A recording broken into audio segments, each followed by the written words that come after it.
आज की कहानी में हम एक ऐसी लड़की को देखने वाले हैं जो कि काफी खूबसूरत होती है और उसकी शादी भी हो गई होती है, लेकिन ये शादीशुदा होने के बावजूद भी अपनी प्यास बुझाने के लिए गैर मर्द के साथ संबंध बनाती है। कहानी स्टार्ट होती है और हमें सारा दिखाई जाती है। वो अपनी एक बेटी और हस्बैंड के साथ रहती है। सारा जैसी जिंदगी जी रही है वो वैसी जिंदगी कभी नहीं जीना चाहती थी। उसे हमेशा से एक रोमांटिक पति चाहिए था जो कि उसे खुश कर सके। शादी के पहले उसने बहुत बार ये सब किया था, लेकिन शादी के बाद उसे नहीं मिल रहा था। इसके लिए वो बहुत ज्यादा परेशान थी। दूसरी तरफ हम सारा के पति रिचर्ड को देखते हैं जो कि सारा की नहीं ले पा रहा था और दिन भर इंटरनेट पर पोर्न देखकर हिलाया करता था। एक दिन सारा उसे हिलाते हुए देख लेती है। ये देखकर सारा बहुत गुस्सा हो जाती है क्योंकि उसका पति उसकी लेता नहीं था और कहता था कि मुझे इन सब चीजों में कोई दिलचस्पी नहीं है। और इधर सनी लियोन को देखकर हिला रहा होता है। ये देखकर सारा का खून खोल जाता है और अब वो उसे अपने साथ सोने भी नहीं देती। सारा हर दिन अपनी बेटी को पार्क में घुमाने लेकर जाती है। यहाँ पर 3 और प्यासी आंटियां होती है जो कि आसपास के सभी लोंडों को ताड़ते रहती है।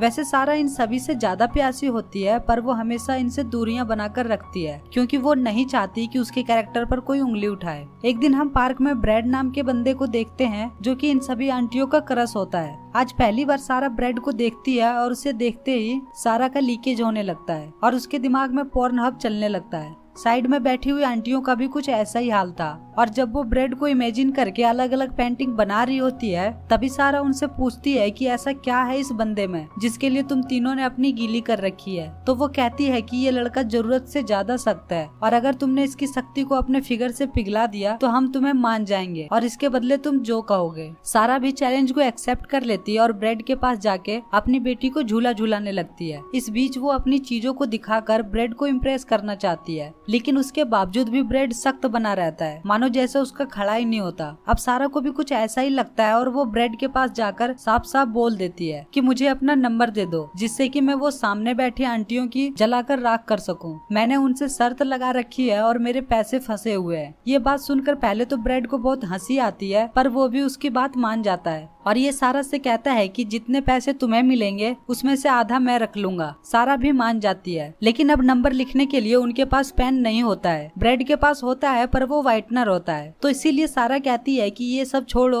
और तुम मुझे हक करके थोड़ा बहुत दबा दो जिससे कि उनकी जलकर काली पड़ जाए। ब्रेड भी मान जाता है और उसे हक करके उसका दबाने लगता है। अब ब्रेड की शक्ति यहाँ पर तेल लेने चली जाती है और अब वो यहाँ सारा को देखकर पिघल जाता है और हक करने के साथ साथ उसे किस भी करने लगता है। ये देखकर तीनों आंटियां वहाँ से फुर हो जाती है और इधर ब्रेड की शक्ति के एल लग जाते हैं और अब वो रोज रोज पार्क में सारा का वेट करता है, लेकिन सारा उसे उसके बाद एक दिन भी पार्क में नहीं मिलती। इधर ब्रेड हर रात सारा को याद करके अपनी चड्डी खराब कर रहा होता है और दूसरी तरफ हम सारा को देखते हैं जिसकी हालत भी कुछ ऐसी ही होती है क्योंकि आज तक किसी ने उसकी इतनी तेज दबाकर मालिश नहीं की थी। सारा इन सब बातों को भूल नहीं पाती है और इन्हीं बातों को सोच सोच कर अपनी मिडल फिंगर की नाखून तोड़ लेती है। दूसरी तरफ हम ब्रेड को देखते हैं जहाँ पर उसे आज रात अपने बाबू के साथ ठुकाई करनी थी, लेकिन उसकी बाबू उसे ये सब करने नहीं देती है और ये बस आज का ही नहीं बल्कि रोज का था क्योंकि ब्रेड एक नल्ला होता है और नौकरी की तलाश में लगा होता है। इस वजह से शादी भी हो जाती है, ठुकाई भी हो जाती है और एक बच्चा भी हो जाता है, लेकिन अभी तक इसकी नौकरी नहीं लगती। इसलिए उसकी वाइफ को काम पर जाना पड़ता है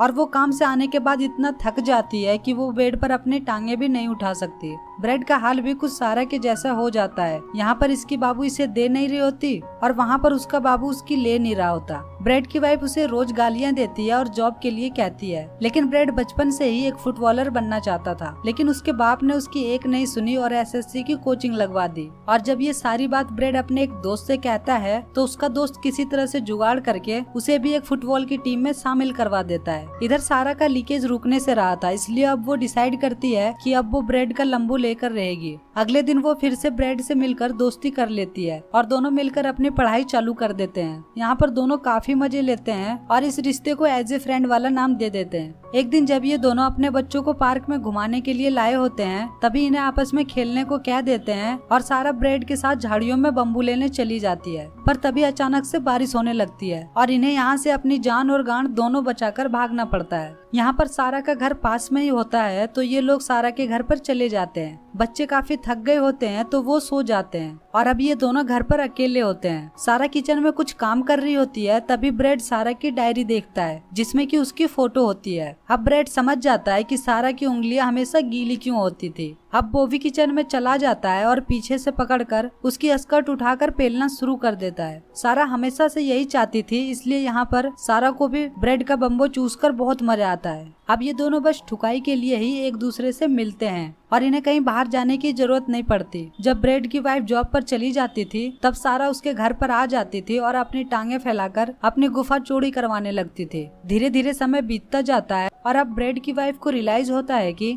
उसने बहुत दिनों से ब्रेड को दिया नहीं है और ब्रेड ने भी अब हिलाना बंद कर दिया है और बहुत खुश भी है। और खुश हो भी तो क्यों ना, क्योंकि वो रोज रोज सारा की जो ले रहा था। लेकिन तभी ब्रेड के वाइफ के दिमाग में आता है कि मैं तो इसे देती नहीं, फिर ये किसकी ले रहा है। तभी उसका शक सारा पे जाता है और वो ब्रेड से कहती है कि तुम सारा और उसकी फैमिली को डिनर पर क्यों नहीं बुलाते। ये सुनकर ब्रेड की फटकर 4 हो जाती है और यहाँ पर उसे समझ आ गया था कि कैथी को शक हो गया है, इसलिए कहीं इसका शक यकीन में ना बदल जाए, इसलिए वो कहता है क्यों नहीं आज ही रात को बुला लेते हैं। जिसके बाद फोन पर ये सारी बात सारा को बताता है और उससे कहता है कि कुछ भी गड़बड़ ना हो, इसलिए तुम रात में अपनी फैमिली के साथ हमारे घर पर आ जाना। और ठीक वैसा ही होता है, वो लोग शाम को डिनर पर आ जाते हैं। लेकिन अभी भी कहीं न कहीं कैथी को सारा पर शक हो रहा था, क्योंकि सारा जैसे लंगड़ा कर चल रही थी उसको देखकर समझ में आ रहा था कि इतना दम उसके बाबू में नहीं है और उसकी लंगड़ाती चाल ब्रेड की मेहनत की वजह से हुई है। इससे कैथी को और भी ज्यादा शक होने लगता है और कैथी अगले दिन ही अपनी मॉम को घर पर बुला लेती है। अब उसकी मॉम ब्रेड पर नजर रखने लगी थी और यहाँ तक कि उसे 1 मिनट के लिए भी अकेला नहीं छोड़ती है। अब मिलना तो दूर, हिलाना भी मुश्किल हो चुका था। ब्रेड सब कुछ सफाई से कर रहा होता है, इसलिए कैथी और उसकी मम्मी को जल्द ही रियलाइज होने लगता है कि इसका कोई चक्कर नहीं है और हम लोग फालतू में ही इसके ऊपर शक कर रहे हैं। यहाँ पर कैथी को शक करने की जरूरत नहीं बल्कि शक करने की जरूरत थी। खैर एक दिन ब्रेड का फुटबॉल मैच होता है जहाँ पर कैथी और उसकी मॉम नहीं आई थी और मौके का फायदा उठाकर वो अपनी झाड़ियों को साफ करके वहाँ पहुँच जाती है। और जब ब्रेड मैच को जीतता है तब वो बहुत खुश होती है और ब्रेड का बम्बो अपने अंदर ले लेती है। उसके बाद सारा ब्रेड से कहता है कि अब मैं एक दिन भी तुम्हारे लिए बिना नहीं रह सकता, इसलिए अब हम दोनों यहाँ से कहीं दूर भाग जाएंगे। ये सुनकर सारा एक समय के लिए डर जाती है। फिर उसे रियलाइज होता है कि अगर वो उसके साथ भाग जाए तो इसे रोज ठुकाई करने का मौका मिलेगा, इसलिए वो दोनों वहाँ से कहीं दूर जाकर अपना नया आशियाना बनाते हैं और रोज पेलम पेलाई करते हैं। और इस तरह से ये कहानी यहीं पर समाप्त हो जाती है।